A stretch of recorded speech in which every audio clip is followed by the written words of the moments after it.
Okay, so this is the general setup of the still. Right now, I've got the amount of water that I generally am running out of it during the process is about that much. And you can go up or down a little bit if you need to, but I found that keeps the water cool enough at the outlet. So I'm just using a hose and I'm just spilling to the ground now. This is just for demonstration. I was running it back into our swimming pool and taking it from our well. Kept our pool filled as well. When it comes, of course, in here's the coil. When that comes down, it goes out of the coil and then it comes out here. The oil and the water mix come into the separator. You'll need to buy a separator. I'll show you. I'll give you a link online where you can buy one of these. We're keeping this for our other. We have a tiny still. We might do a couple small things with. So here's where the water comes out, and this is where the oil will come out, and I'll talk about that in a little bit. So these are press fit, and so I've got it set up, and I'm just going to show you like as if I don't have any lavender, but I'll pretend there is. So what I've got here is a nice bucket of hot water from the tap just to speed the process up. I never ran more than one bucket at a time. It's a big pot. You can put a lot of water in there and keep it hot and keep running, but I kind of like the cleaner stuff when you're running. A lot of the buds and everything get down in there, and a lot of that water gets stuff in it, which is fine to keep running. You'll probably get more hydrosol, but it just wasn't something I wanted. I liked a nice clean run every time. So these are just spin on. I wanted to show you this because initially I had been putting these on, banging them on tight because I didn't want to lose any steam at all. But then it was so tight one time, and with the change in the temperatures and that when I was banging it off, it actually kind of twisted the metal up here. You able to get that? So I would definitely recommend never banging it on tight. Just do it hand tight. I don't think there's enough loss to warrant bringing more damage to this. So we just have it set up with the right. One other thing is I have another extension piece that goes on here. If you don't want it built up on a platform, I have another extension piece that will take it down to where this could be almost on the ground. The problem I found is you don't have the ability to collect your, from one to the next height-wise, so I found this to be easier for me. Okay, so take this guy off. Alright. Now, of course, you have a couple of 30-gallon totes worth of lavender ready to go. So they call it onion, and there's a thermostat right there. Okay, so this piece right here, the can that holds all the lavender, it has this this bracket with a hinge piece, so that you can tilt it back out off of here. But I found that if you don't have this filled with water and a lot of weight on the bottom and something really good and steady, you can't really even flip this back. It'll just pop the whole thing off. So the way I'm doing it with one bucket and not having it held down or anything, the hinge was just kind of a nuisance. I only use it as a general guideline for pressing it in. So this thing can get heavy, so especially with all the lavender in it, it's pretty tough. So you might want to use the hinge and you might want to fasten this down. So inside here you have the top, and then in here you can see the holes in the bottom, so pretty self-explanatory there. And then here's the pot, and here's a cap you take off a plug to drain it out, and I would clean it out every time. You can see the blackness from sometimes when I let the water get a little low. Okay, so you can see the setup here. All I use is a couple tree rings down at the hardware store. I bought this is for the deep fat turkey fryer pots. Get it at Home Depot, and I just modified it a little bit. Certainly I can put this in a box and send it to you if you want it. You know, it's not really, it's kind of wore out, but you're certainly welcome to it. So I just bent it so it would sit right up against the top here, and then another tree ring on top for the base. And I haven't had any problems with heat or cracking or anything. I've got a wire around it to hold it together. Seems to be working okay. I'm sure there's other bricks would probably make it easier, because the problem with this design is you have to take the pot off or push it off to the side at least to get it lit, which is kind of a pain in the rear.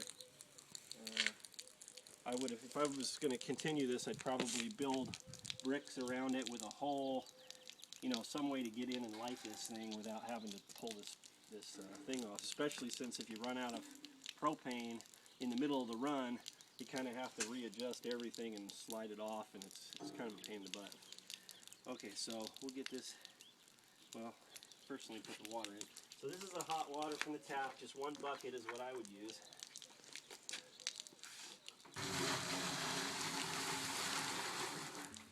And if you look in there, you'll see it doesn't really fill much of the space at all.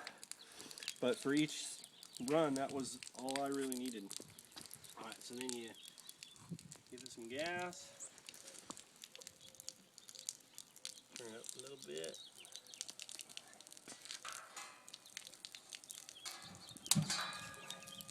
Okay. So now that's getting going. It should start heating it up. Kind of get this. So now, the way I would do it is I would take the lavender and dump it out in here and push it down and stuff while I had it on the ground, and then I would just lift the thing up. The other way to do it, of course, is to put it on and then get the ladder and then stand up and dump it on, and that might be a little easier on your back, but eventually, if you haven't got this thing fastened down, you're going to have to pull this thing off with all the weight in it anyway. So I just did it like that. So I fill this up, put this on in, got it all the way to almost to the top, but you have to leave enough room. You don't want to fill it all the way up to here, because the onion has to, the head has to press down in here a little bit, and you don't want any lavender sticking up out the sides, because you have to make a seal here. Okay, so then this thing's full, and I usually would, you know, use this. Use your back. Sorry, legs, not your back. And then I'd use this as the guide, and just kind of push it down. And it doesn't have to be super duper tight, it just has to be snug, because we're going to seal it in a minute with some other stuff. And then put this on. Kind of snug, like I said, not too. There's a little bit of adjustment in the way the pot sits on there, which you may have to move it around a little bit to get it lined up for this. So what I would do is put this side on, and then you see how it's close, but it might need just a little bit of a tweak, like that.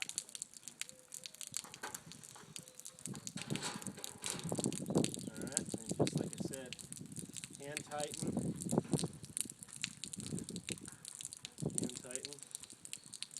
Okay, so now you got your water flowing about what you want it to be. You really don't have to have it going this, you know, during this whole process. You could wait and put it on, you know, in 5 or 10 minutes. The only reason I have it on is because if I turn the water off, this water will siphon out through the hose, and I just want it to stay full and running for this demonstration.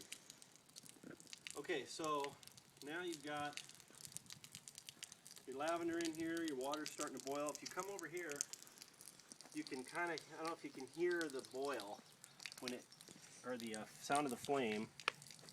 I can turn it up really, really high and you can hear it, but I usually just turn it down to where you can just kind of hear it, and then when the water starts to boil, I adjust it from that. If it's really boiling hard, I'll back it down. I just want it to be,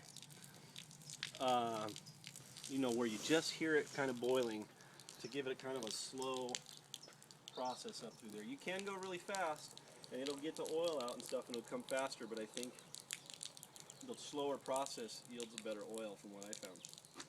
Okay, so now, while this is starting to heat up and you got your lavender, now we need to put some sealant on here. And what you use for that is rye flour. This is stuff I just buy at the local grocery store, and it's about $4, and a bag of this will run you about 3 or 4 runs of the still, depending on how thick you slap it on. So you pour some in here, you know, in a bucket or something. Get some water in it. And I forgot to bring a stick out here, so let's use my fingers. And you want to make it kind of not too watery. It needs to have some consistency, in other words, it'll just run down the sides.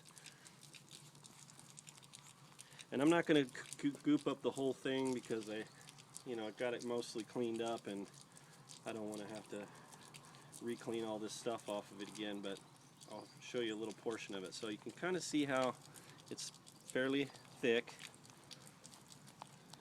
And so I just use my fingers like this, just grab a little bit, and you're going to want to do around this whole thing down here, around the whole outside, and around this whole thing right here.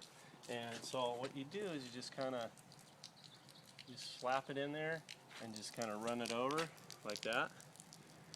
And you can kind of see how it fills that gap. Now, right now it seems wet, but as soon as it heats up, it'll actually get hard and turn into like a crusty bread, I guess. And then it comes off pretty easily, it breaks apart easily, and the birds will eat it. And so you just break it apart and let it go on the ground. So you want to do this around the whole thing, and you want to do it around the whole thing down here. And that way, here you're just going to lose steam, and here you're going to lose product. So you want to make sure you're as efficient as possible and get as much oil out. So we got this, and you'll see this start to crust up, and then you can watch your temperature gauge over here. And with us, with nothing in there, I could get this thing boiling and up to temperature probably in 10 or 15 minutes. But with all the lavender in there and kind of going at a slow boil, it'll take about 45 minutes or an hour till you see it get up here into the 200. And when it gets up into the 200, you'll be soon watching for product coming out, water and oil coming out of here. And you'll see it coming out. So now we'll talk about this part right here. The separator, if you don't already know it, the oil sits up on top of the water, and you need to be able to get it extracted without getting any water in it. So what you do is you fill this thing up. I didn't fill it all the way up because I like to let the run of water and oil kind of come and give it time to separate before it gets up into this area right here. But when it does, the oil will fill up. It comes down in here, goes down to the bottom, it separates. When the level gets up to here, the oil will come out here, and you control that by adjusting how much water comes out. This thing turns back and forth to control the level. I can thread it out, but I found all the way in with my setup right here, this just happens to be the perfect level. The water will come out here, the hydrosol, and fill up your bucket. If you've got a nice clean system in a bucket, you can keep the hydrosol. And then the oil will start to build up and then, you know, start dripping out here. And usually in one run of this, you get anywhere from here, you know, here to here of oil, depending on what time of day you cut the lavender, believe it or not. If I cut early in the morning, I was only getting about this much oil, but if I cut in the heat of the day, in the afternoon, I could get up to here. And then of course this is what the oil looks like, you know, when it comes out. And so you know, you start watching it, and usually I would run for about 3 to 4 hours. And you would get most of it within the first, after it gets up to temperature, within the first hour you're usually got most of your oil. And then just depending on how much oil you wanted to collect after that, you could keep running. And you just keep watching it and kind of mentally note where it's at, and then as it gets to a point where it's just barely dripping and it's not really producing that much more, that's when I would cut it off. Now if you're doing hydrosol like you said you wanted to do, you could have that thing filled with 3 or 4 buckets of water and just keep on going and keep on going and keep on going. You know, get the oil out and just process and get as much hydrosol as you can. Just depends on how strong you want the hydrosol, because after some time it will dilute and it'll be mostly, you know, mostly water. Okay, so we'll stop right now, and we'll turn it back on for a second when it's up to temperature and the water's coming out.